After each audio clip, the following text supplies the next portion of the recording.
Então nós estamos diante de uma porção altamente cristológica.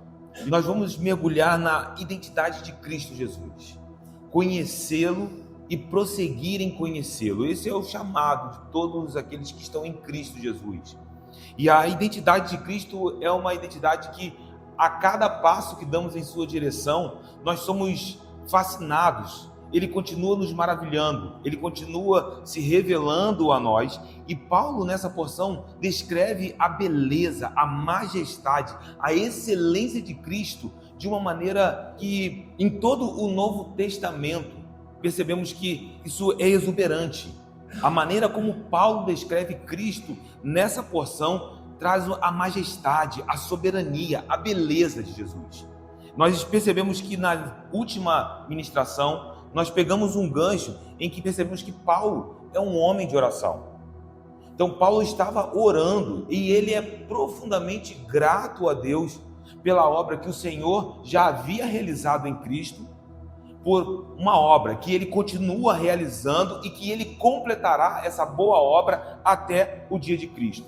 E os colossenses foram graciosamente incluídos nessa obra. Agora, eles são chamados para dentro dessa obra e eles precisam se ver como herdeiros de Deus. Agora, eles são colocados juntos aos santos na luz. Os colossenses foram feitos idôneos de Cristo, idôneos da caminhada onde o Senhor mesmo os forjou, criou-os como uma nova criatura, uma nova existência. Agora eles são chamados a conhecer essa identidade, mas eles vão conhecer essa identidade conhecendo a Cristo. É o transbordar do pleno conhecimento da vontade de Deus. À medida que o conhecemos, nós frutificamos. À medida que o conhecemos, nós crescemos. Isso não é uma realidade só para a igreja de Colossos. Assim nós também, como igreja, nós também fomos feitos filhos, filhos de Deus, herdeiros de Deus, co-herdeiros com Cristo. Por que essa expressão? Porque Cristo é o herdeiro de todas as coisas. E nós fomos chamados, trazidos para essa realidade. Então aconteceu um transporte. Nós fomos atraídos até esse lugar. Ele nos transportou para essa realidade. E aqui está o ponto que nós começamos a ler na noite de hoje. Porque Paulo começa a nos mostrar como esse milagre aconteceu nas nossas vidas. Eu quero declarar isso, meu irmão, de uma maneira não profética, mas de maneira que possamos ter os nossos corações iluminados, porque isso já é uma realidade presente. Nós fomos feitos filhos de Deus. Isso já é uma realidade presente. Esse milagre já aconteceu nas nossas vidas. Então, como nós nos apropriamos dessa realidade? Como nós avançamos para entender o que isso significa nas nossas vidas? Como entender esse milagre?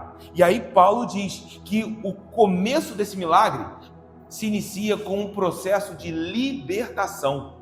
Por quê? Porque todos nós fomos libertos do império das trevas. Ele nos libertou desse império de trevas. Hoje nós somos livres, irmãos. Então isso precisa ser inculcado na nossa mente, isso precisa marcar a nossa identidade, porque existem pessoas que caminham dentro da igreja por anos e parecem que continuam caminhando debaixo de trevas. A nossa identidade em Cristo é uma identidade que está fundamentada num ato do Senhor Jesus, em que Ele se entrega por nós. E esse sacrifício viabiliza uma libertação onde o império das trevas não tem mais autoridade sobre as nossas vidas. E a linguagem que é usada aqui é uma linguagem remissiva ao Êxodo, porque falar de uma libertação de um império de trevas faz uma conexão poderosa com o que aconteceu com a nação de Israel no Êxodo. Se você olhar Êxodo capítulo de número 6, versículos 6 a 8, nós vamos perceber os paralelos temáticos e os paralelos verbais, quando Deus está prometendo à nação de Israel uma libertação da opressão egípcia. O versículo de número 6 diz assim: portanto, dize aos filhos de Israel, eu sou o Senhor, e vos tirarei debaixo das cargas do Egito, e vos livrarei da sua servidão, e vos resgatarei com braço estendido e com grandes manifestações de julgamento. Tomar-vos-ei por meu povo, e serei vosso Deus, e sabereis que eu sou o Senhor, vosso Deus, que vos tiro de debaixo das cargas do Egito, e vos levarei à terra, a qual jurei dar a Abraão, a Isaque e a Jacó, e vô-la darei como possessão. Eu sou o Senhor. Ou seja, perceba o paralelo com o que Paulo está dizendo. Porque ele nos libertou do império das trevas e nos transportou para o reino do Filho do seu amor. Quando olhamos para o Êxodo, o povo estava debaixo de uma carga de opressão. E Deus diz: eu vou resgatar vocês. Eu serei o vosso Deus.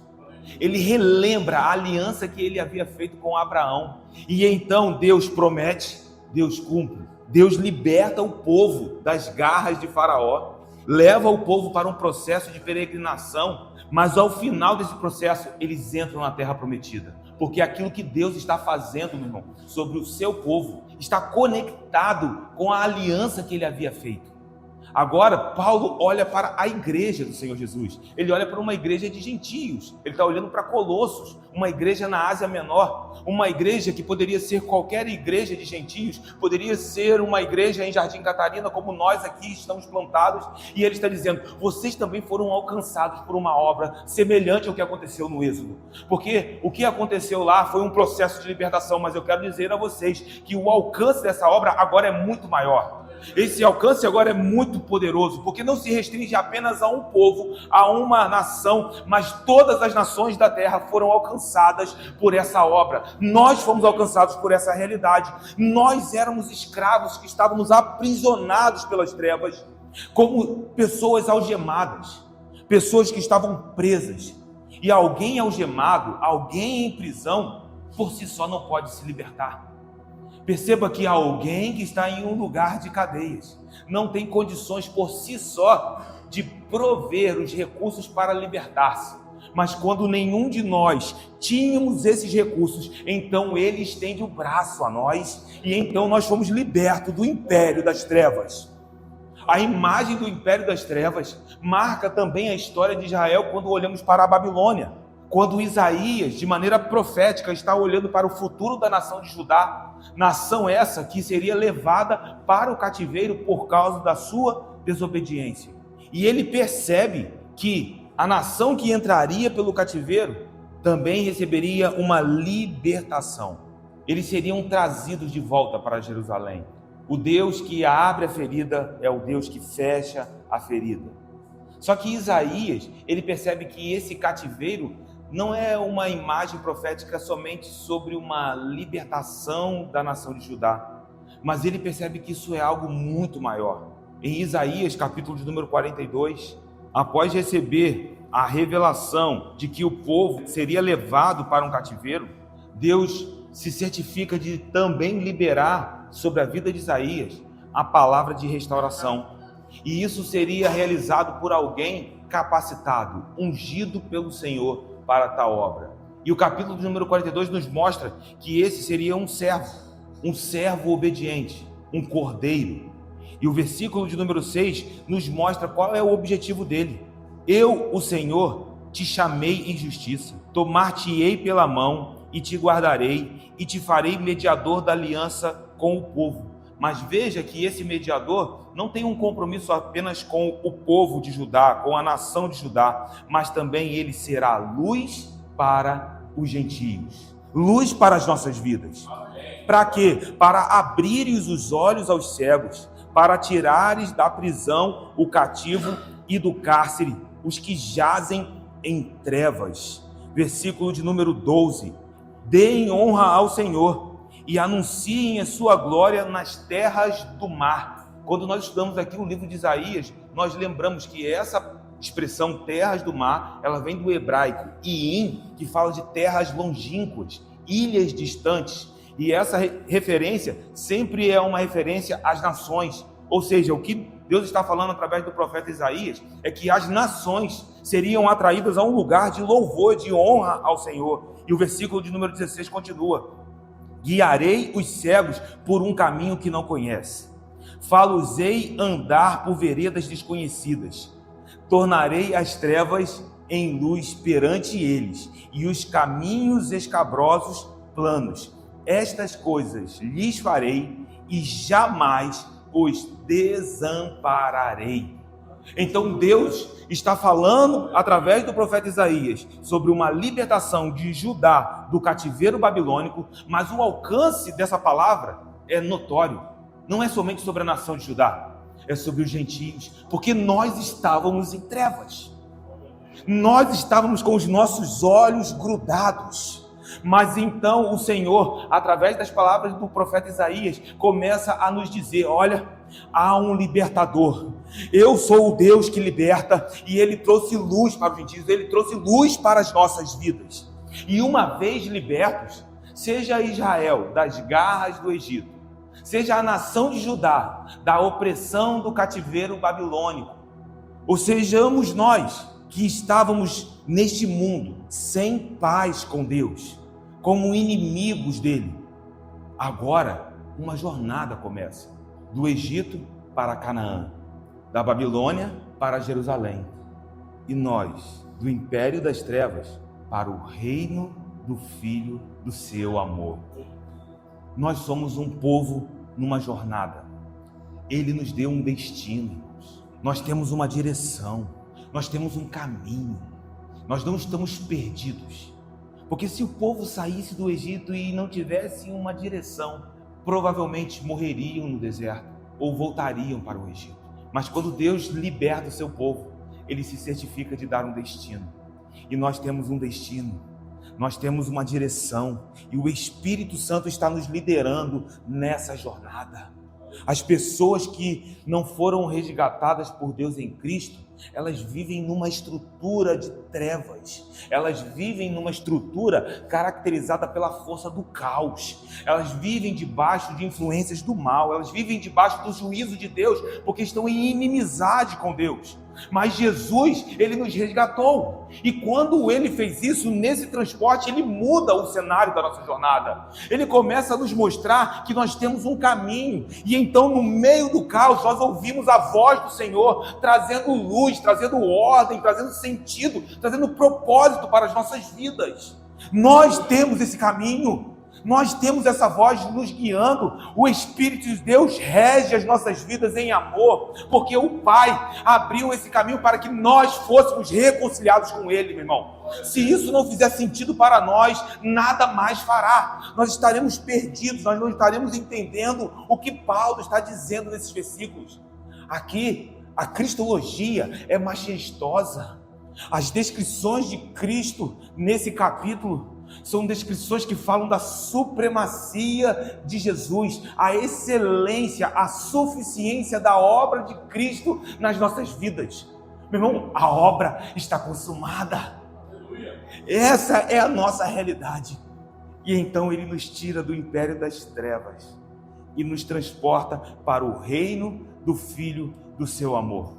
E Ele faz isso abrindo os nossos olhos, nos mostrando que nós não estamos sozinhos, que nós fomos resgatados pelo Rei, pelo Messias, pelo Filho de Deus. Esse é Jesus. Quando Paulo está descrevendo isso, ele sabe que isso é uma promessa antiga, promessas feitas no passado de Israel, de um rei que seria o libertador da nação, um rei que teria um reino eterno.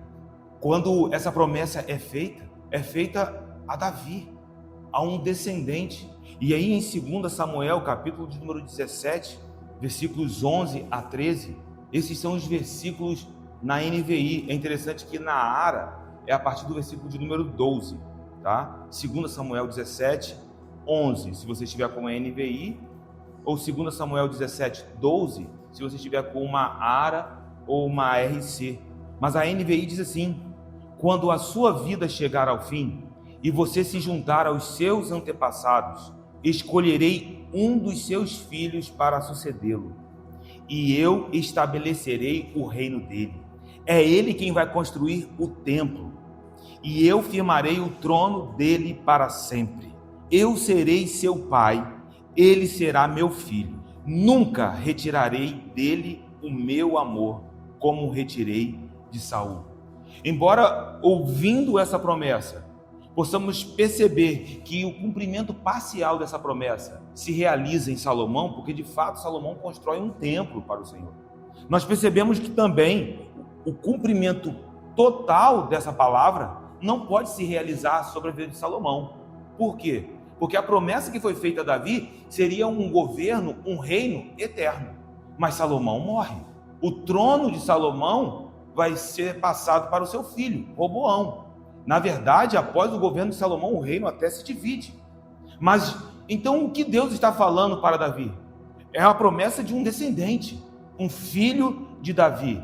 E aí nós começamos a entender como foi doloroso para a nação de Judá perceber que não havia mais uma sucessão davídica quando a nação foi levada para o cativeiro na Babilônia. Quando o povo retorna, não havia mais um rei davídico sobre o trono. E aonde estão as promessas? Será que Deus falharia com as promessas? Porque havia um filho de Davi, alguém que seria esse descendente, que teria o seu reino estabelecido, firmado como um trono eterno. Mas aí um dia, em Belém, nasce o filho de Davi, de uma virgem, no meio de um lugar improvável, onde nenhum homem esperava. Lá estava nascendo o Rei dos Reis e o Senhor dos Senhores.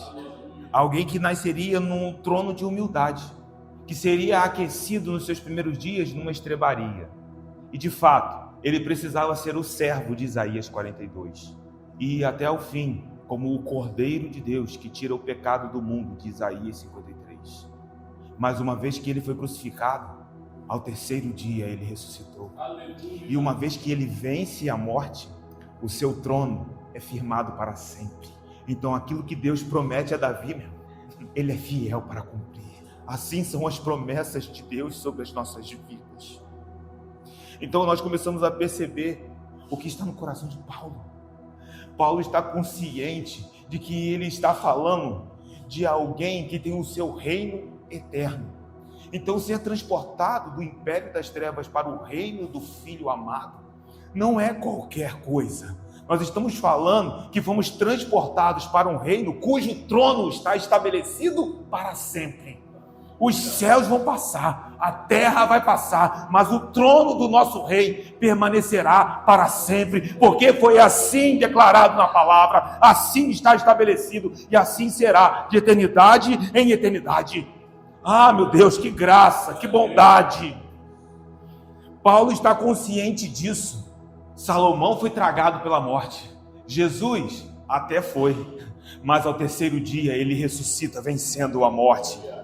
E aí é nele, é no Cristo ressurreto, é no Rei dos Reis, que Paulo diz no versículo 14, é nele em quem nós temos a redenção, a remissão dos pecados. A palavra aqui, redenção, é apolitro, assim, é uma palavra que surge na Septuaginta, na tradução do texto hebraico para o grego, que está lá em Êxodo 6, que nós acabamos de ler. E eu vos resgatarei com o braço estendido. É a mesma realidade que está sobre nós. Paulo está dizendo, vocês podem ver Israel sendo resgatado do Egito?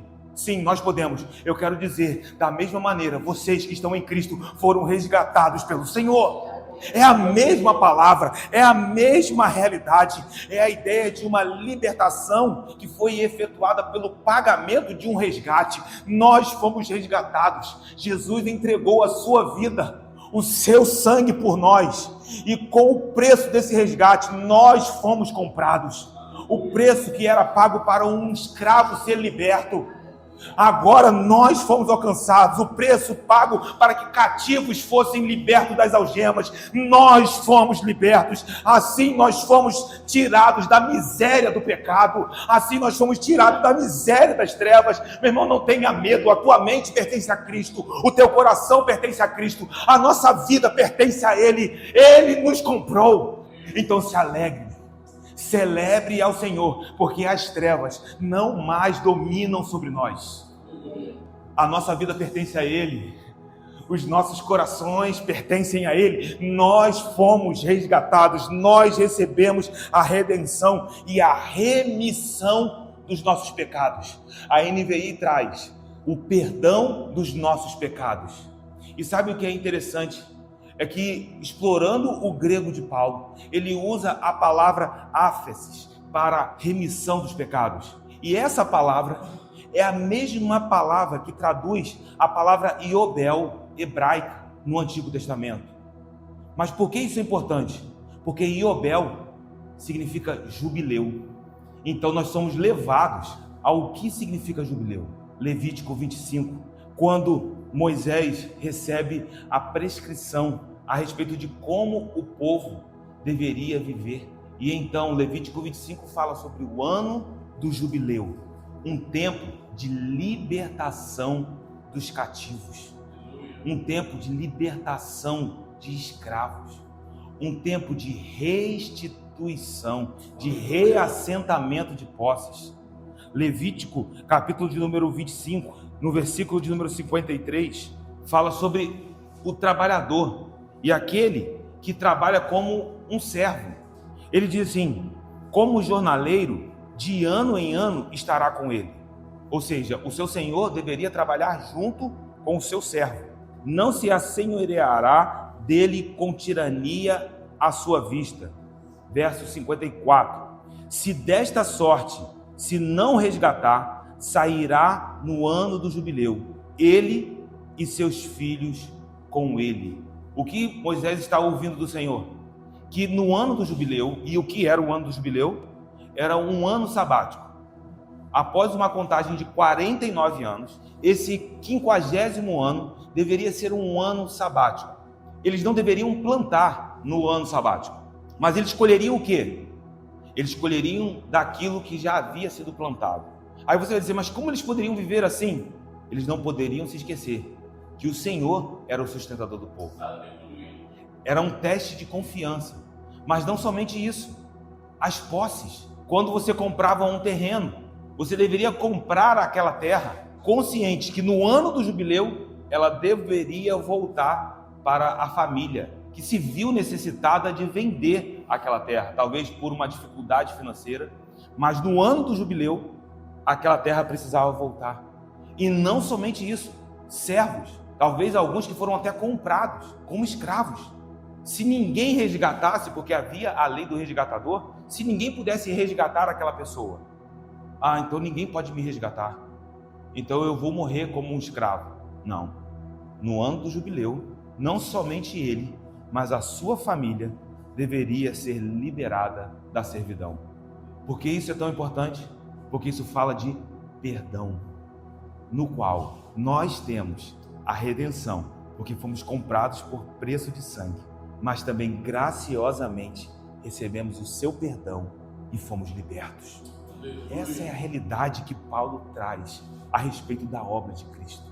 Aquilo que nós não podíamos fazer, Ele derramou sobre as nossas vidas. Jesus é o nosso resgatador, porque Ele veio para apregoar o ano aceitável do Senhor. Essa é a nossa realidade. E aí o verso de número 15 começa a nos mostrar por que só Jesus, só Ele poderia empreender tal resgate. Porque eu estou falando de um preço que é incalculável. Eu estou falando do preço dos nossos pecados. Você pode pensar em quantos foram alcançados por essa obra desde que Jesus foi crucificado na cruz do Calvário. Quantas pessoas, quantas nações já foram alcançadas e quantas pessoas ainda serão alcançadas. Não é à toa que Apocalipse diz que será uma multidão incalculável, miríades de miríades, milhares de milhares, um grande povo, como prometido a Abraão, incontáveis como a areia do mar. Assim é o povo do Senhor. Agora para pensar, qual é o preço disso? É incalculável. Somente Ele poderia trazer a quitação dessa dívida. E aí Paulo diz, Ele garante, Ele tem os recursos, Ele tem a disposição, e Ele foi até o final para que esse preço fosse pago por mim e por você.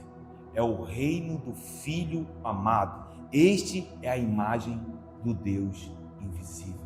Então, quando Paulo está apontando para Jesus, ele diz assim: este que pagou esse preço é a imagem do próprio Deus. Para que você não tenha dúvidas, ele tem autoridade e poder para realizar, para empreender essa obra. Ele é o próprio Deus. E aí, a partir do verso de número 15, surge um belo poema. Se você está com a NVI nas suas mãos, você vai perceber que os tradutores até decidiram escrever essa porção como um poema, em versos. Alguns estudiosos olham para essa porção e pensam aqui que talvez isso seja um hino. Não sabemos se foi um hino adaptado por Paulo, se foi composto por Paulo, não temos como perceber isso, mas é inegável que o grego tem ritmo, tem rimas, tem uma métrica. Quando Paulo começa a descrever a Jesus, a partir do verso de número 15, parece que surge um texto poético, e ele começa a descrever a beleza de Jesus. Para aqueles que gostam dos salmos, essa porção é uma porção poética dentro de uma epístola, dentro de uma carta. Então imagine essa carta sendo lida em voz alta dentro da igreja de Colossos. E segundo a recomendação de Paulo, não só em Colossos, mas também em Laodiceia. Nesse momento surge um poema, a beleza de Jesus. Este é a imagem do Deus invisível. E a expressão imagem nos remete à criação. Por quê? Porque quando o homem foi formado, Gênesis 1, 28 diz que o homem foi formado conforme a imagem e semelhança. Façamos, pois, o homem conforme a nossa imagem e semelhança. E Paulo tem um entendimento disso. Paulo tem um entendimento do contexto dessa realidade. E aí, quando nós olhamos para esse texto em Gênesis, imagem e semelhança, nós percebemos que isso é uma característica de filiação. Se você abrir a tua Bíblia em Gênesis, capítulo de número 5, do versículo de número 1 a 4, nós vemos que ser a imagem e semelhança é uma implicação de filiação. Este é o livro da genealogia de Adão. No dia em que Deus criou o homem, a semelhança de Deus o fez. Homem e mulher os criou e os abençoou, e lhes chamou pelo nome de Adão no dia em que foram criados. Viveu Adão 130 anos e gerou um filho à sua semelhança, conforme a sua imagem, e lhe chamou Sete. Depois que gerou a Sete, viveu Adão 800 anos e teve filhos e filhas. Perceba que quando Deus forma o homem à sua imagem e semelhança, ele está imprimindo em Adão algo que de maneira semelhante parece surgir quando Adão gera Sete. Porque o texto que nós acabamos de ler diz que Adão gerou um filho à sua semelhança, conforme a sua imagem. Ou seja, ser filho é carregar semelhança e imagem. Não é à toa que quando você vai a Lucas, na genealogia de Jesus, Lucas, capítulo de número 3, verso 38, o texto diz o seguinte: Cainã, filho de Enos, Enos, filho de Sete, e este, filho de Adão, filho de Deus. Então, ser a imagem e semelhança tem uma implicação em sermos filhos. Como Sete era a imagem e semelhança de Adão e era filho de Adão, Adão, com imagem e semelhança, o próprio texto em Lucas diz, ele era filho de Deus. Então, o que significa quando nós lemos na palavra em 2 Coríntios 3, no versículo de número 18, que nós estamos sendo transformados segundo a imagem que nós estamos contemplando. E todos nós, com o rosto desvendado, contemplando como por espelho a glória do Senhor, somos transformados de glória em glória na sua própria imagem. Ou seja, à medida que nós olhamos para o Senhor, a nossa filiação começa a ser revelada. À medida que nós começamos a olhar para Jesus, A paternidade do Senhor começa a ser revelada a nós, porque isso já foi derramado na cruz do Calvário, já está derramado. O que nós precisamos é tomar consciência, possuir quem nós somos em Deus. Nós somos filhos, nós fomos feitos, todos aqueles que creram, receberam o poder de serem feitos filhos de Deus, e eu declaro isso sobre as nossas vidas em nome de Jesus. Isso é a palavra que me define nessa noite, isso é a palavra que te define nessa noite, que as mentiras de Satanás a respeito de quem você é, sejam quebradas em nome de Jesus. Meu irmão, filiação está sendo revelada sobre nós aqui nessa noite. Paternidade está sendo derramado sobre nós aqui nessa noite. Então Adão era a imagem e semelhança de Deus. Mas Adão é um filho criado, que refletia a imagem do filho não criado. E aqui eu quero que você preste atenção nisso. Eu estou falando de cristologia em altíssimo nível. Porque quando Deus diz em Gênesis, façamos o homem à nossa imagem, Cristo está lá. Só que Adão, ele reflete a imagem do filho não criado. Ele é Deus, ele é preexistente.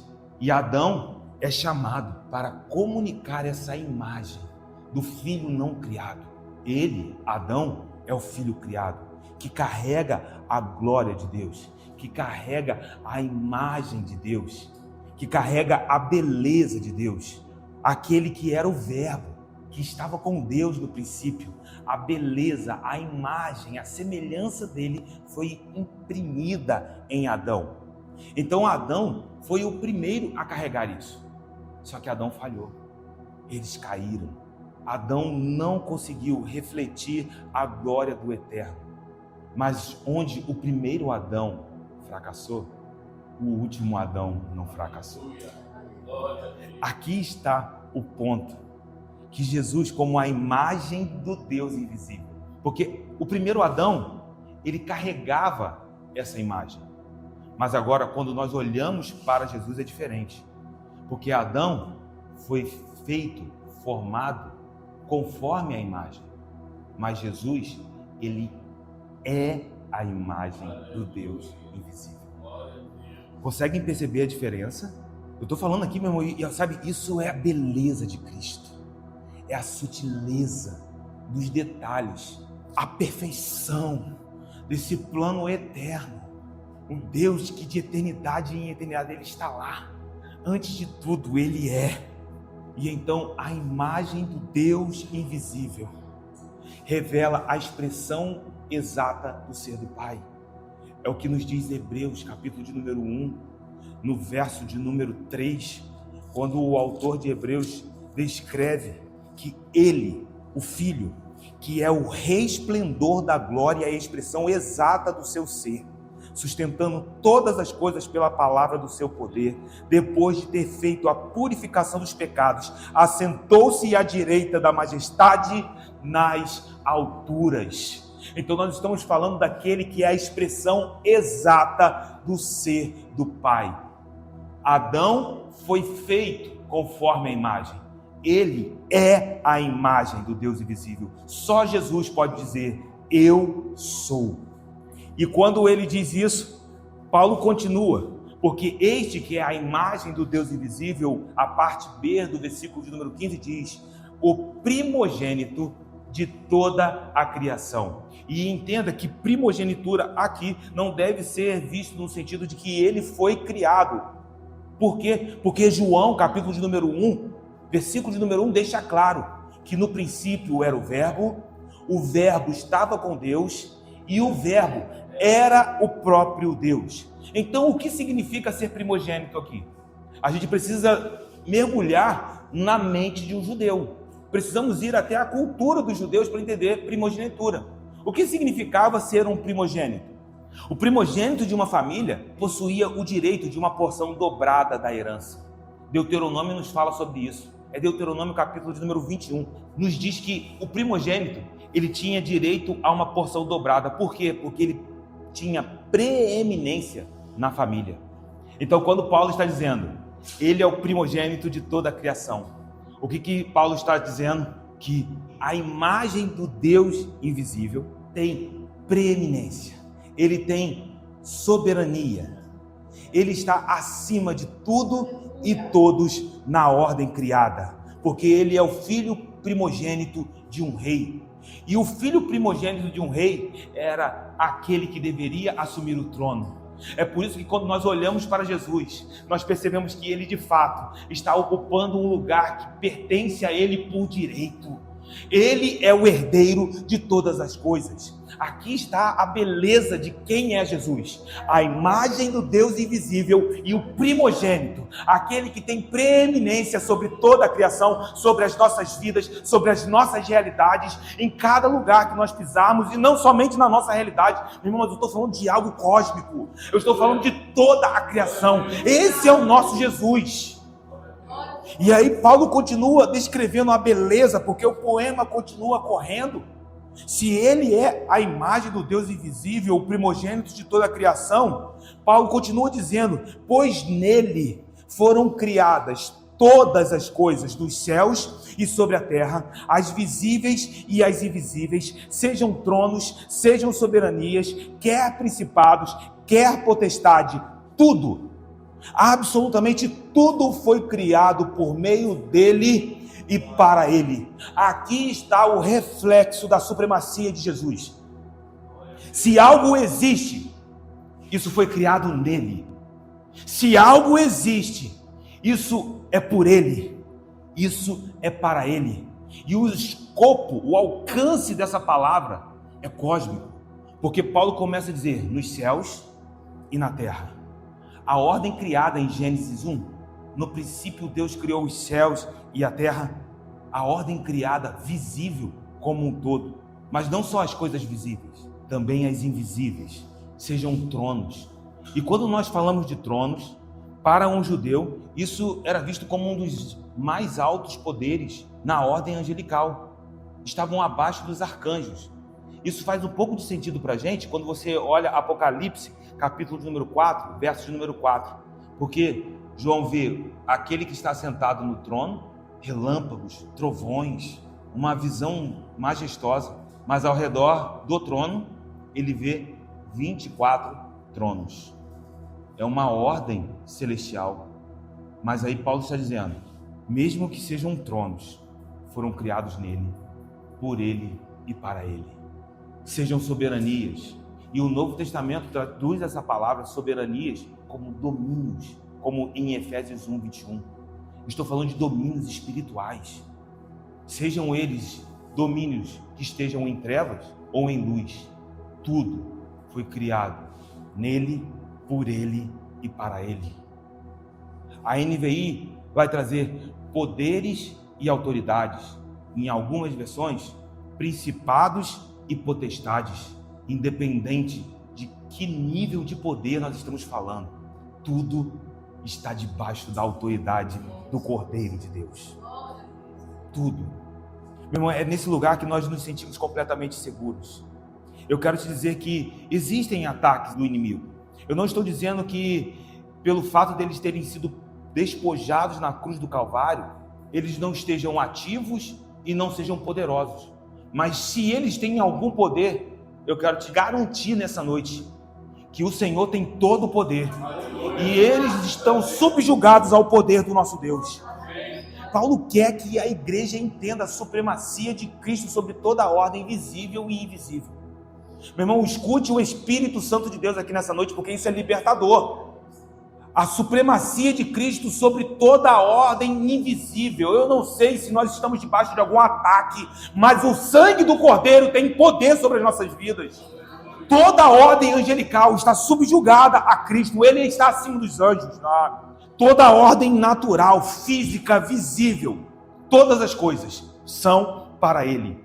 E eu digo que isso deveria nos trazer paz. Que isso seja uma palavra que te posicione para voltar para casa. Nós voltamos debaixo de paz. Nós voltamos isso, recebam. Nós voltaremos para as nossas casas debaixo de paz. Meu irmão, que incrível, que extraordinário é acessar o conhecimento de Cristo Jesus e perceber que isso nos estabelece no mundo espiritual. Não é à toa que Paulo escreve aos Efésios: ele nos assentou juntamente com Cristo nas regiões celestiais. Nós estamos estabelecidos na eternidade. Então isso deve nos trazer paz em meio aos ataques do inimigo neste mundo.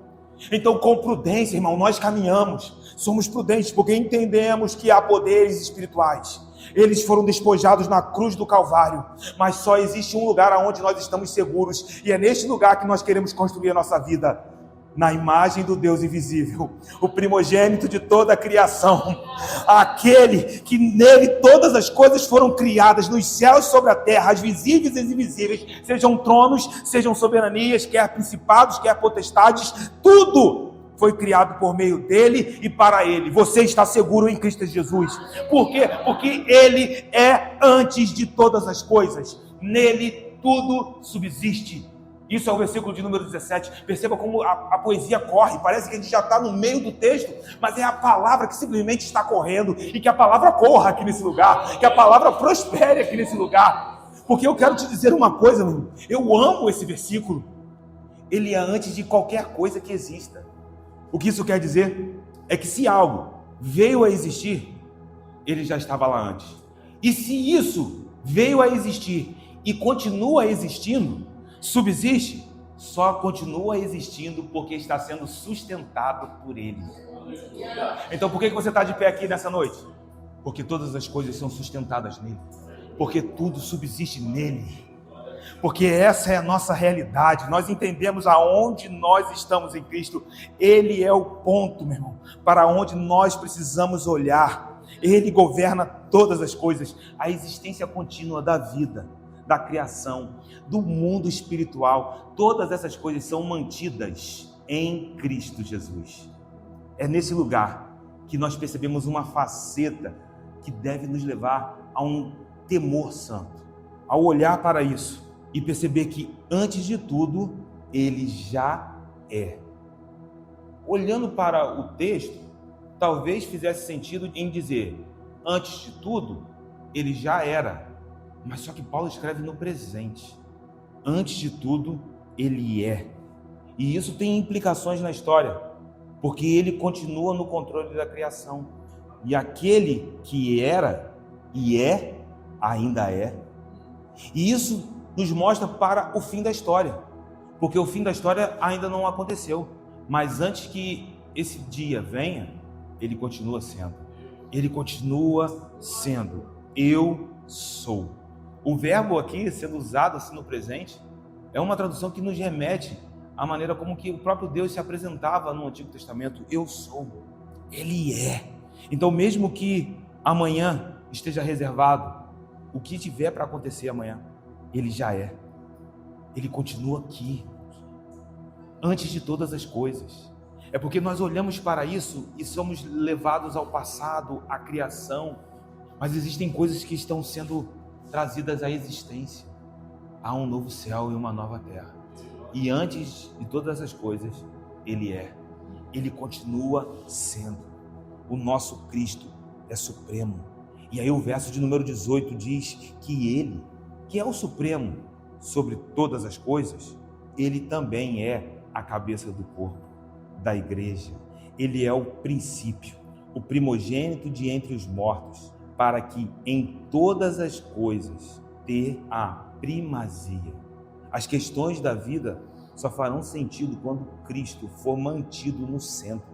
Qualquer outra tentativa de governo, qualquer outra tentativa de guiar os seus passos pelas suas próprias forças, pelos seus próprios recursos, isso resultará em frustrações, isso resultará em ilusões, porque Cristo é o supremo de toda a criação, mas também da nova criação. Porque as coisas velhas, para nós, em Cristo, se passaram. Tudo se fez novo. Nova criatura. É um novo nascimento. Isso não inculca vocês? Que por vezes eu me pego como Nicodemos. Como eu posso nascer de novo? E aí nós percebemos que nós não estamos tão distantes de Nicodemos, com as mesmas dificuldades. Por quê? Porque só o Espírito pode revelar isso a nós, comunicar ao nosso coração quem nós somos. Porque a nossa mente racional não pode avançar nesse lugar. Mas o Senhor, Ele libera a revelação de quem nós somos. E uma vez em Cristo, nós fomos colocados no corpo. E nesse corpo, Ele é a cabeça. Ele está sobre todas as coisas. Ele é diferente. Aí Paulo, quando escreve sobre a cabeça, é uma relação de autoridade. É aquele que possui a última palavra sobre as nossas vidas. É aquele que, ao olhar para nós, se encarrega de efetuar o crescimento, de nos levar ao lugar de amadurecimento. É aquele que nos conduz ao frutificar. É a cabeça. É a unção da cabeça, Salmo 133, que desce pela barba, a barba de Arão, e vai descendo para todo o corpo. Irmão, que a unção que está na cabeça continue descendo sobre o corpo, continue descendo sobre as nossas vidas. Sabe, essa verdade nos conduz a um lugar de maturidade. Porque estar em Cristo não é apenas dizer, eu estou em Cristo, eu sou igreja. Não. Isso nos chama a um lugar de responsabilidades, de submissão. Porque se Ele é a cabeça, o corpo precisa entender que nós somos submissos. Por isso que Paulo faz uma relação entre o marido e a esposa. E ele diz que o marido, como cabeça, tem autoridade sobre a sua esposa. E a esposa precisa entender esse lugar de submissão. E aí note como que o casamento é fundamental, porque ele se torna uma imagem que comunica a relação espiritual de Cristo com a igreja, com a noiva. Porque nós estamos debaixo da autoridade de Cristo Jesus. Ele é a cabeça da igreja, do corpo. Ele é o princípio, alfa, primeiro, o princípio, o primogênito dentre os mortos. É um título que Jesus recebe e que nos mostra que a ressurreição de Jesus não é somente dizer que alguém ressuscitou. A ressurreição de Cristo marca o início de uma nova criação. Perceba a progressão, porque isso é muito claro na mente dos apóstolos. Quando eles escrevem sobre isso, por exemplo, Apocalipse, capítulo de número 1, no versículo de número 5, quando João, em Patmos, recebe a revelação do Apocalipse, ele se encontra com Jesus. Mas ele se encontra com Jesus glorificado. Ele se encontra com Jesus e o vê como ele nunca o viu antes. E a palavra que ele vai receber é da parte de Jesus Cristo, versículo de número 5. A fiel testemunha, o primogênito dos mortos. Agora vai em Apocalipse 3,14. Esse mesmo, que é o primogênito dos mortos, ele vai pedir que algo seja escrito para a igreja em Laodiceia. E aí ele diz, ao anjo da igreja em Laodiceia, escreve, estas coisas diz o Amém, a testemunha fiel e verdadeira, o princípio da criação de Deus. Então, o primogênito dos mortos, ele também é o princípio da criação. Então, Jesus não é somente alguém que ressuscitou, ele é a evidência de uma nova criação. Quando nós olhamos para Jesus, nós encontramos ali o último Adão, o primeiro fruto de uma colheita final. É isso que Paulo diz quando escreve 1 Coríntios 15. Ele está escrevendo aos Coríntios falando sobre a ressurreição e ele se certifica de que a igreja entenda o que significava Jesus ter ressuscitado dos mortos. 1 Coríntios 15, verso de número 20. Mas de fato, Cristo ressuscitou dentre os mortos, sendo ele as primícias, ou seja, os primeiros frutos dos que dormem. O que quer dizer? Se existem primeiros frutos, é porque há uma colheita. Cristo é o primeiro fruto. Então, quem é a colheita? Os outros que ainda dormem. E aí Paulo está dizendo, você quer saber como que vai ser a colheita? Olhe para o primeiro fruto. E Cristo é a primícia. Ele é as primícias dos que dormem. Visto que a morte veio por um homem, também por um homem veio a ressurreição dos mortos. Porque assim como em Adão todos morrem, assim também todos serão vivificados em Cristo Jesus. Cada um, porém, por sua própria ordem.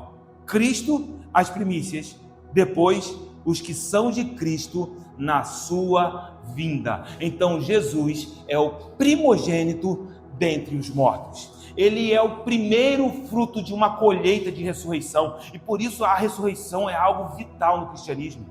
Meu irmão, durante o período do liberalismo teológico, século XIX, século XX, virada do século XIX para o século XX, começaram a questionar a ressurreição. Mas olhando para um texto como esse, nós percebemos que estamos tocando num pilar. Porque se Cristo não ressuscitou, Paulo vai dizer, então nós estamos aqui em vão, a nossa pregação é em vão. Tudo que estamos fazendo não faz sentido. E o pior, ele vai dizer que se Cristo não ressuscitou, nós estamos sujeitos a qualquer coisa. Não adianta mais caminhar, não adianta porque ele está aqui. Ele diz, se a nossa esperança em Cristo se limita apenas a esta vida, isso é 1 Coríntios 15, 19. Ele diz, somos os mais infelizes de todos os homens. Porque a nossa esperança em Cristo não se limita a essa realidade. A nossa esperança em Cristo se estende para a eternidade. É esse o lugar onde nós estamos construindo a nossa fé. E aí Paulo escreveu aos Colossenses dizendo, olha, ele é o primogênito dentre os mortos. Romanos 8, versículo de número 29, vai dizer que Jesus é o primogênito entre muitos irmãos. Porquanto aos que de antemão conheceu, também os predestinou para serem conformes à imagem de seu Filho. Opa, imagem. A fim de quê? A fim de que ele, Jesus, seja o primogênito entre muitos irmãos. Ou seja, ele é o primeiro de uma família. Meu irmão, o que significa você olhar para Jesus e falar assim, ele é o meu irmão mais velho? Isso precisa mudar na nossa mente. Eu oro para que uma metanoia, sabe, uma transformação de mente, que afete as nossas atitudes, as nossas realidades, as nossas palavras, sejam liberadas sobre nós, em nome de Jesus. Porque o versículo 19 ele diz, porque aprove a Deus que nele residisse toda a plenitude. Eu grifei na minha Bíblia as palavras-chave para esse versículo, aprove, residisse e plenitude. Porque Deus aprovou que habitasse em Cristo toda a plenitude. E isso faz um paralelo com alguns textos no Antigo Testamento. Porque no Salmo 68, no versículo de número 16, o salmista fala sobre o Deus que decidiu habitar em Sião, no templo. Aí o salmista confronta os demais montes e diz, por que olhais com inveja, ó montes elevados? Havia muitos montes altos. Sião não era a montanha mais alta. Existiam outras cadeias de montanhas mais altas. Mas por que olhas com invejas, ó montes elevados? O monte que Deus escolheu para a sua habitação, o Senhor habitará nele para sempre. O Senhor decidiu habitar. Ele escolheu. Aí quando você olha para esse desejo de Deus, o Deus que decidiu o lugar aonde Ele quer habitar. E aí Paulo olha para Cristo e ele diz, o Senhor aprovou que habitasse nele, em Cristo, toda a plenitude. No Antigo Testamento, Deus habitou em Sião, num tabernáculo, num templo, um prédio construído por mãos de homens. O templo seria o lugar esperado para encontrar a presença. Não era à toa que de tempos em tempos haviam peregrinações para Jerusalém, para adorar ao Senhor. Embora houvesse a leitura da Torá e os seus cultos particulares, o povo vinha até Jerusalém, porque o desejo que estava no coração daqueles homens era encontrar a presença do Senhor no templo. Mas aí eu queria que você fosse até Mateus 12, no versículo de número 6, quando Jesus confronta os fariseus a respeito de uma questão sobre o sábado. E aí Jesus faz uma declaração chocante para aqueles homens. Aqui está quem é maior do que o templo. Alguém que é maior do que o templo em Jerusalém. Mas não só isso, vai em João 2, versículo de número 18. E perguntaram-lhe, pois, os judeus: que sinal nos mostras para fazeres estas coisas? Jesus lhes respondeu: destruí este santuário, ele está falando do templo, e em 3 dias o reconstruirei. E replicaram os judeus: em 46 anos foi edificado este santuário, e tu em 3 dias o levantarias?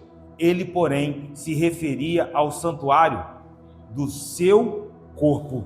Quando, pois, Jesus ressuscitou dentre os mortos, lembraram-se os seus discípulos de que ele dissera isto e creram nas Escrituras e na palavra de Jesus. Jesus mesmo disse que reconstruiria o santuário em 3 dias. E os discípulos entenderam que ele estava falando do seu próprio corpo. Ele estava falando da ressurreição. Era sobre isso que Jesus falava com a mulher que estava no poço de Jacó, a mulher samaritana, no capítulo de número 4, no versículo de número 20, quando aquela mulher, com um clamor na sua alma, não consegue discernir onde é o lugar da adoração, porque os judeus dizem que é no templo em Jerusalém, os samaritanos dizem que é no monte Gerizim.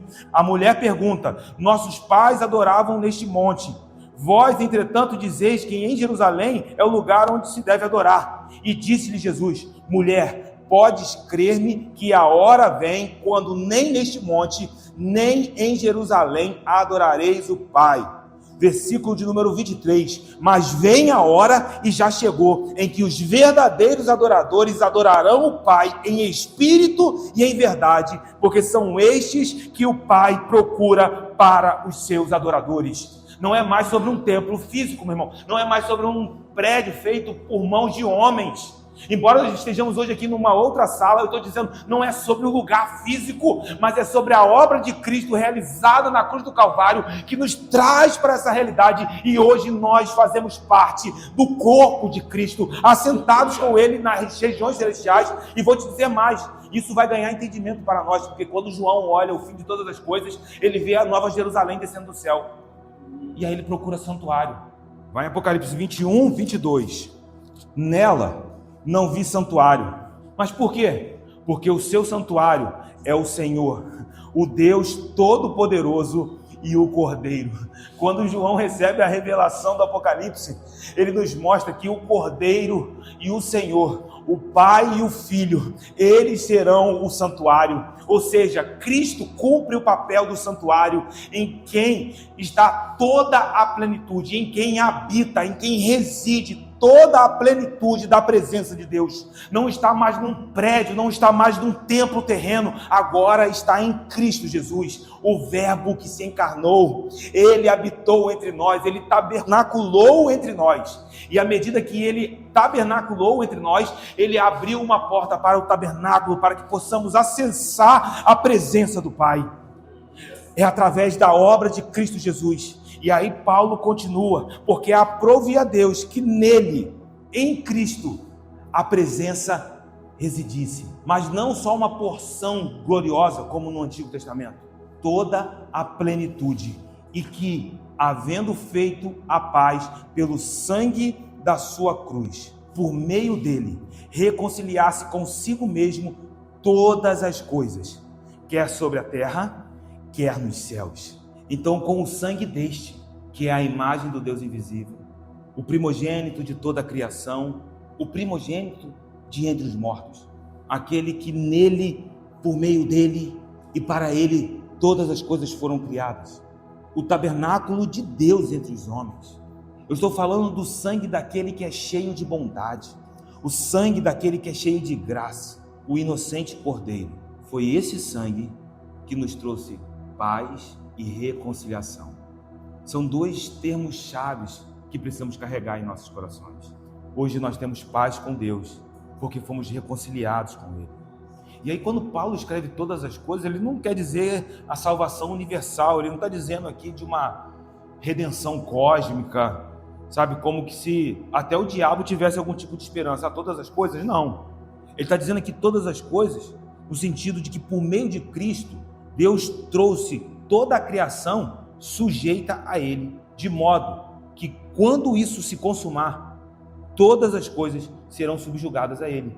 É o que diz, por exemplo, em 1 Coríntios 15, no versículo de número 28. Quando, porém, todas as coisas lhe estiverem sujeitas, perceba, é nesse lugar que todas as coisas estão sendo redimidas, sendo sujeitas a ele. Então o próprio Filho também se sujeitará àquele que todas as coisas lhe sujeitou. Ou seja, ele vai pegar todas as coisas que estão sujeitas a ele e sujeitará todas essas coisas ao Pai, para que Deus seja tudo em todos. Essa será a consumação de todas as coisas. Essa é a redenção de todas as coisas, quando ele reconciliou consigo. E aí a Bíblia não está dizendo aqui que todos serão salvos a despeito dos seus pecados. Ensinos sobre a realidade do inferno, da eternidade do inferno, são ensinos verdadeiros. Mas ao mesmo tempo a Bíblia também não nos diz que os descrentes serão aniquilados, mas que haverá juízo, tormento, sofrimento. Essa será a consumação de todas as coisas. Por isso precisamos entender aonde nós estamos. Porque o ponto de Paulo em Colossenses, no versículo de número 21, o versículo que se segue, ele diz que nós, olhando para Colossenses, vós, mas todos aqueles que estavam fora de Cristo. Então eu também, e a vós outros, também que outrora eres estranhos e inimigos no entendimento pelas vossas obras malignas. Então o ponto de Paulo é que nós estávamos destinados à ira vindoura. Nós estávamos destinados ao juízo, ao tormento, ao sofrimento, porque nós éramos estranhos, nós éramos inimigos. E a expressão estranhos aqui é alienado, é aquele que está excluído da companhia, está excluído da intimidade de alguém. É uma pessoa que está sem a sua conexão vertical, não tem conexão com Deus, não tem relacionamento, estava alienado, estava à parte. Nós estávamos assim, não, sem Jesus, nós estávamos à parte da redenção, não era uma possibilidade. E uma vez que não há intimidade, que não há relacionamento, que não temos conexão com Deus, nós também somos inimigos no entendimento. É uma inimizade que está enraizada na forma de pensar. Aquilo que nós pensamos culmina nas nossas próprias atitudes, e por isso, obras malignas, obras que não eram de Deus. Esse era o nosso lugar. Então nós éramos estranhos, desconectados de Deus e inimigos dele.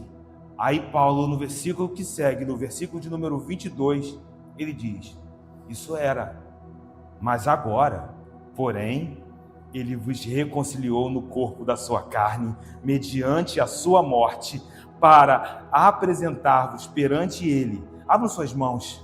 Apresentar-vos perante ele, é a obra dele, meu irmão. Santos, inculpáveis e irrepreensíveis.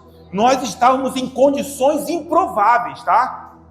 Nós estávamos em condições que não nos permitiam acessar a presença. Então, dentro dessas condições improváveis, brilhou o resplendor da graça, e o improvável, o impossível foi realizado sobre as nossas vidas. Nós fomos reconciliados no corpo da sua carne, no corpo de Cristo Jesus. A reconciliação faz um contraste gigantesco com a inimizade, porque hoje eu e você temos paz com Deus. Mas para quê? Porque ele quer segurar na tua mão, meu irmão. Meu Deus. E ele está dizendo assim: olha, um dia eu vou te apresentar diante de mim mesmo. Veja isso. Não é uma jornada onde eu estou sozinho. Nós estamos caminhando com ele. Ele diz: eu vou vos apresentar diante de mim mesmo. E de que maneira? Não, eu quero que vocês entendam como vocês vão chegar diante de mim, porque eu já posso vê-los. Vocês são santos. Mas como assim? A palavra santos indica algo que já foi dedicado para Deus. Você pertence a Ele. A tua vida pertence a Ele. Comece a declarar: o meu coração te pertence. A minha vida te pertence. A minha mente te pertence. Isso, vidas santas, corações santos, mentes santificadas, porque nós pertencemos a Ele. E aí Ele diz isso, irmão. Ah, meu Deus, que alegria. Você está vendo como que você veio aqui para ser definido por Deus nessa noite? Você está vendo como que você veio aqui para ouvir quem você é nele? Ele está segurando na tua mão e está dizendo assim: olha, eu vou te apresentar diante de mim mesmo como santos, porque vocês me pertencem, vocês foram dedicados ao Deus Todo-Poderoso. Mas não somente isso, sem manchas, imaculados. A expressão sem manchas, imaculados, puros, eram expressões que apontavam no Antigo Testamento para as ofertas que eram aceitas diante do Senhor. O livro de Levítico, quando fala de ofertas aceitáveis, apontavam para cordeiros que não tinham defeitos. Aí você fala assim: mas Senhor, eu estou com tanto carrapicho, está faltando tanta coisa em mim, Senhor. Mas não se preocupa não, porque eu comecei uma boa obra na tua vida. E eu sou fiel para completar essa boa obra até o dia de Cristo. E quando você chegar lá, eu vou apresentar vocês diante de mim mesmo. Não vai ter mancha. Meu Deus. Senhor, opera. Existe uma porção de glória sendo derramada sobre nós aqui nessa noite. E não somente santos e sem manchas, mas inculpáveis, livres de qualquer acusação. E aí eu preciso declarar Romanos 8:38 sobre as nossas vidas. Quem intentará acusações contra os eleitos de Deus? Aqui as acusações são quebradas. É Ele quem nos justifica. Meu Deus, obrigado. É Ele quem nos justifica. Essa é a obra do Cordeiro.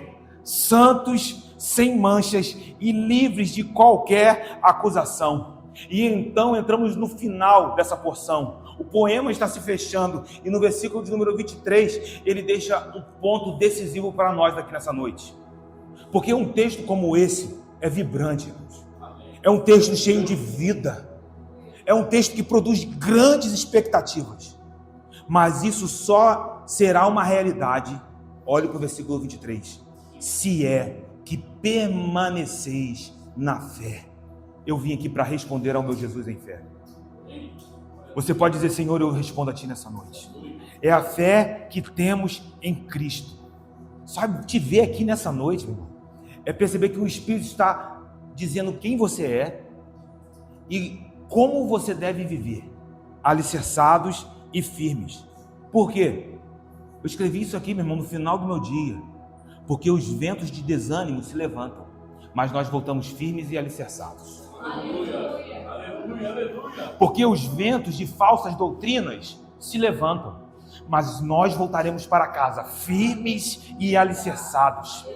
Podem até tentar soprar uma falsa graça, teologia de prosperidade, distorções da mensagem do Evangelho, pode se levantarem potestades, principados, mas nós sairemos daqui firmes e alicerçados na nossa fé em Cristo Jesus. Não vos deixe afastar da esperança do Evangelho. A esperança continua. É ela quem segura na mão do amor. Lembra da semana passada? Porque a nossa esperança nos conduz até a consumação do amor, no dia em que nós estaremos diante do nosso amado noivo. Então não haverá mais a necessidade de esperança. É um elo, é como Paulo diz, dos três existem fé, esperança e o amor, porque ele permanece para sempre. Porque a fé, ela aguarda aquilo que ainda não vemos, o firme fundamento das coisas que não se veem e a certeza das coisas que se esperam. A esperança, ela nos conduz nessa jornada porque esperamos. Mas quando eu vê-lo com os meus próprios olhos e aquilo que eu mais espero estiver diante de mim, só o amor continuará. Então nós voltamos para casa alicerçados. Não nos afastaremos da esperança. Declare isso sobre a tua vida. Eu não me afastarei da esperança do Evangelho que estou ouvindo.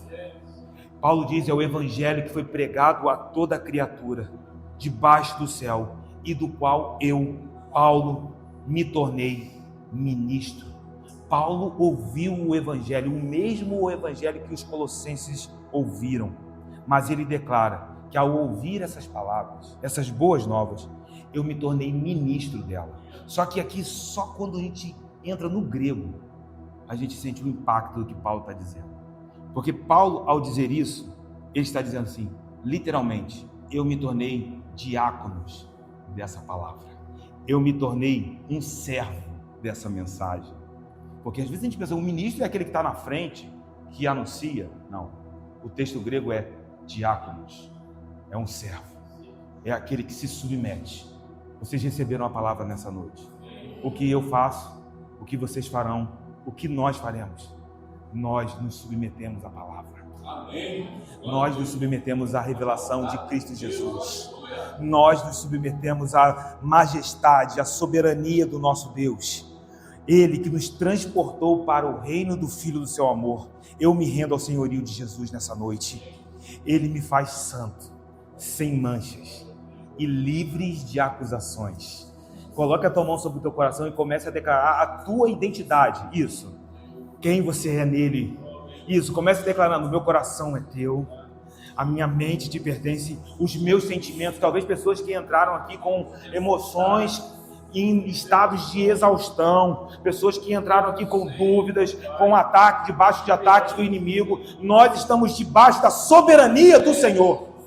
Espírito de Deus, muito obrigado pela revelação da majestade, da suficiência e da soberania do Filho amado, a imagem do Deus invisível. Diante dele nós nos rendemos. Senhor, muito obrigado por nos modelar diante da revelação da tua palavra.